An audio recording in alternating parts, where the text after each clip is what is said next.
satunya dari majalah franchise. Ini versi majalah franchise dan business opportunity. Bimba mendapatkan faster growing and market leader dalam kategori pendidikan anak dan nasional. Kalau boleh tahu ini tentang jumlah, Pak.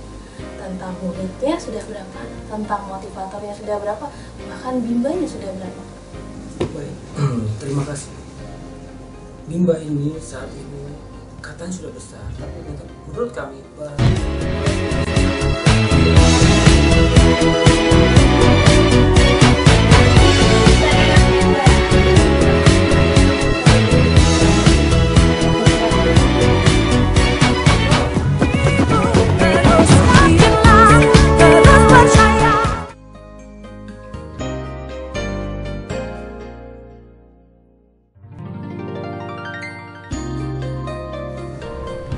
angka yang fantastis ya, Pak.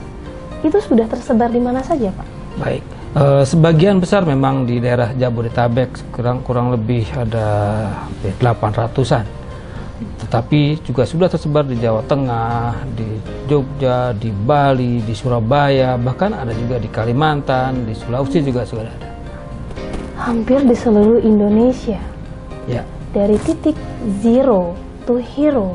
Boleh tahu bagaimana cara Bapak mengembangkannya? Baik, tentunya dalam mengembangkan apapun, usaha apapun, kita harus berorientasi memenuhi kebutuhan semua. Kebutuhan anak kita penuhi, kebutuhan orang tua kita penuhi, kebutuhan guru kita penuhi, kebutuhan pemerintah kita penuhi. Hanya itu konsep dasarnya. Selama kita memenuhi semua stakeholder, kita akan bisa mandiri dan tidak ada masalah tentang perkembangan. Memenuhi kebutuhan seluruh kalangan, itu kuncinya. Berarti melayani ya, Pak? Tentu, itulah hidup. Kalau mau bahagia, salah satu kunci utama lagi adalah melayani. Ada 3 sebetulnya.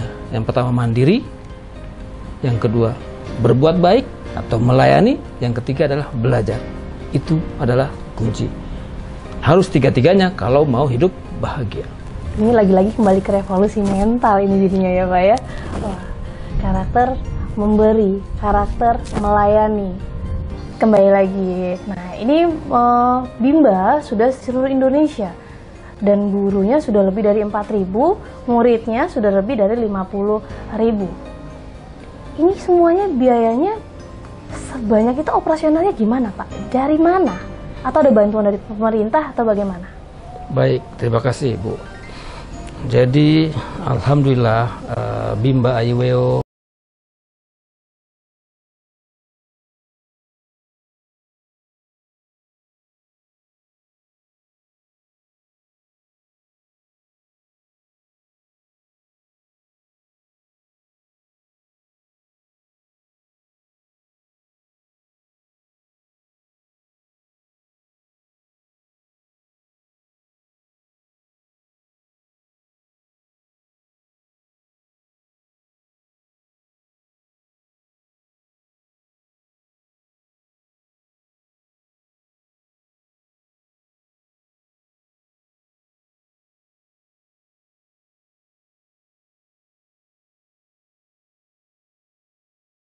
Ini masih sedikit, belum apa-apa, belum memenuhi 30 juta anak di Indonesia.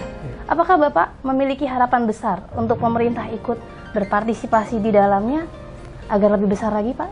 Ya, tentunya selama konsep dasar, mindset kita tidak meminta atau kita memberikan yang terbaik, memenuhi kebutuhan masyarakat, ya pastinya akan mudah, akan cepat besar dan nantinya harapan kami harus semua anak usia dini ditanamkan spiritual quotient, spiritual dan minat tadi ya, minat belajar, spiritnya, semangat belajar. Inilah harusnya seluruh masyarakat kita, anak-anak usia dini ditanamkan itu sebelum terlanjur malas belajar. Ini harus. Itulah yang selalu saya katakan, ini program darurat revolusi mental. Sebelum terlanjur anak-anak usia dini menjadi besar, terlambat nanti.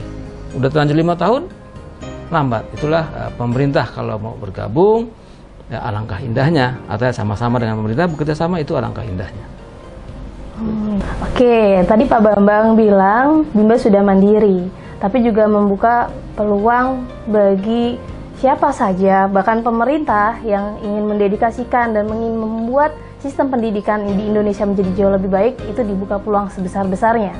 Nah, tadi tapi Bapak menyebutkan agar anak-anak usia dini tidak terlanjur benci belajar, karena ini adalah darurat revolusi belajar. Revolusi saja sudah cepat ya Pak, ini program darurat. Kalau agar usia-usia di bawah 5 tahun ini tidak terlanjur benci belajar, apakah masih bisa digunakan untuk anak-anak yang sudah lewat dari 5 tahun, SD, SMP, SMA, bahkan universitas? Tentunya program minat belajar semakin besar, itu semakin sulit karena membentuk karakter pembelajar, meskipun bisa. Indahnya dari usia dini.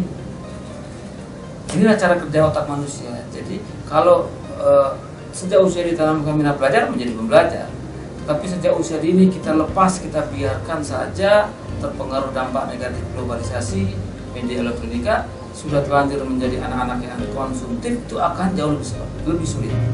Tapi bisa tentunya. Program kami juga banyak juga anak SD yang masuk, kan sebetulnya juga anak SMA dengan pendekatan yang berbeda. Tapi intinya harus sama, ini manusia diapakan. Artinya harus manusia diapakan. Jadi manusianya dulu ya, mindsetnya harus kita bentuk. Ya. Berarti membentuk manusianya itu, seperti di diskusi sebelumnya, sebelum membentuk barang, bentuklah, buatlah manusianya terlebih dahulu. Oke.